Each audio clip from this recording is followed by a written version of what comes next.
all these different contraptions. I come here as like a gadget education for me. I see all these things, I'm like, oh, I need one of them, I need one of them. So what's next for Stammer? So what's next for Stammer? Oh, what, you want spoilers, do you? Yeah, right. I'll just tell you the lowdown of the whole thing. It's just she's always been such a dominant character, but she's always been Daytag, and now this is... It's a really interesting character for me to play because she is, in many ways, she's one of the smartest and most cunning characters in the room. But yet she comes from such a repressive culture, both based on her caste system. She's almost like aristocracy back on her own planet of Casti, but also as a woman, she really has been brought up in a gilded cage. And everyone wears masks in their lives. We wear masks when we're at work, and we wear masks when we're socialising. But usually you have a home life and a family life, and you have people that you have intimate relationships with that you're able to lose your mask with. And she has her mask on the whole time, even with Daytag. And it was interesting for me in the first season when you see her, lose those moments where she loses controls a little bit and the mask slips. And hopefully there's going to be more of that in the second season, and you might get a clearer idea of who she is at her essence. Because I think that when you live in a society that's so repressive, you don't even know yourself who you are. So she's going to be in a process of self-discovery and emancipation, I think.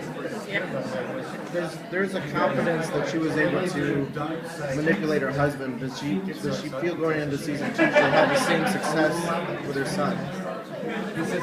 Oh, definitely. I mean, Alex a pushover, isn't he? I mean, he's putty in her hands, and maybe his journey will be, asserting his sense of self. If he has one, the poor thing. Can you imagine having parents like Daytag and Stammer to deal with? It's surprising he's as adjusted as he is, really. But I think that she very much, I don't think she feels any fear that she can't contain or control Daytag or Alak. And maybe now we've established that, we can turn it on its head, and maybe she'll run into a few problems along the way. Do you think that maybe she has genius She has, in a little gimp box or something. I think that she did what she had to do. People are really upset by it because they're like, oh, didn't she love her? Didn't she love her? And it's like, just because Stammer killed her doesn't mean that she didn't have intense feelings for her and didn't really enjoy their time together. The wonderful thing about Stammer is she's often telling the truth while she's lying. As she tells Kenya that it's been a meaningful situation for her, she's really kind of biding her time until the poison kicks in and she dies. But it doesn't mean that she doesn't mean truly that it's been meaningful for her. And that she's a very complex woman in that way. It was a new experience for her, and it was a very important experience for her. And I think she'll miss Kenya, because I think that she lives in a very lonely world, very lonely little bubble, and she's essentially alone again now. So have you brought any elements of your character that were not necessarily scripted? How did you make the character your own versus what was on paper?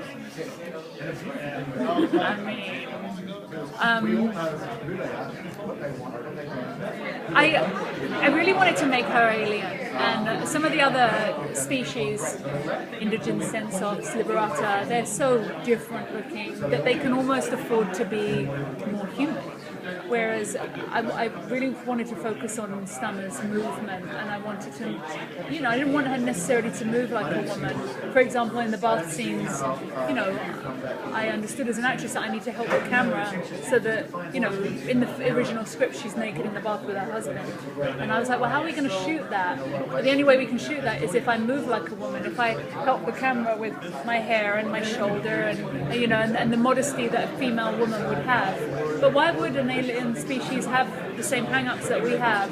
You don't see gazelles and lions walking around shamefully hiding their bodies.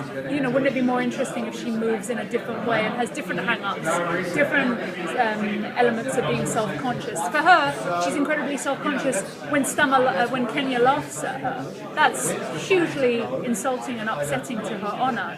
But she's not upset at her teenage son walking into the bathroom when she's practically naked, and she in fact gets up and hugs him and gives him a kiss.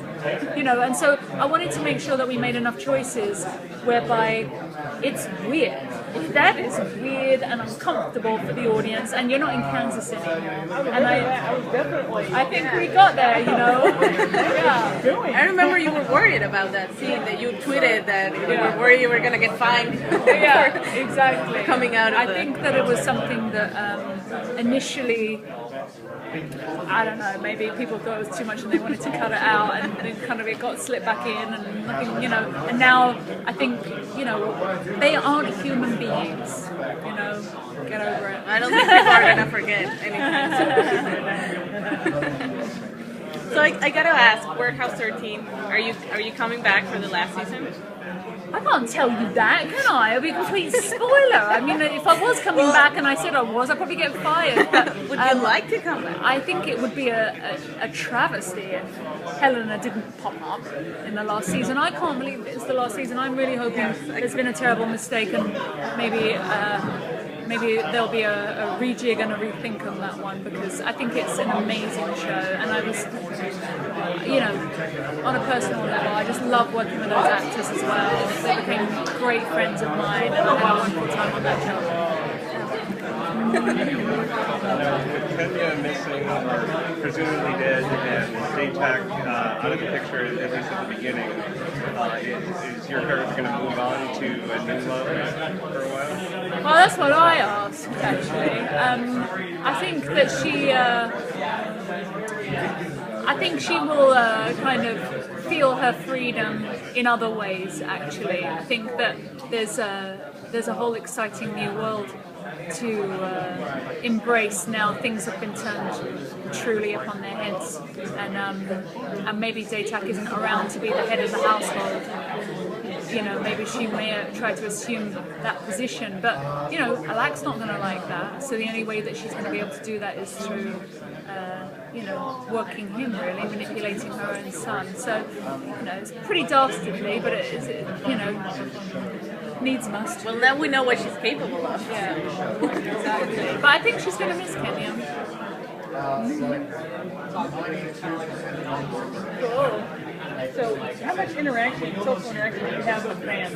Because the show is so heavily integrated with gaming. Yeah. How much do you personally have? Well, I do most of my interacting on social media, so Facebook and Twitter, and you know, it's really great because you actually have real-time conversations with people that care about the show, and you know, there's people who are on my Twitter feed who I'm big fans of. You know, they make me laugh and they're insightful, and you know, Tony said it, and it's so true. I've read blogs about the show that are so insightful that they've made me want to go back this season and explore other elements that they've actually brought up to me.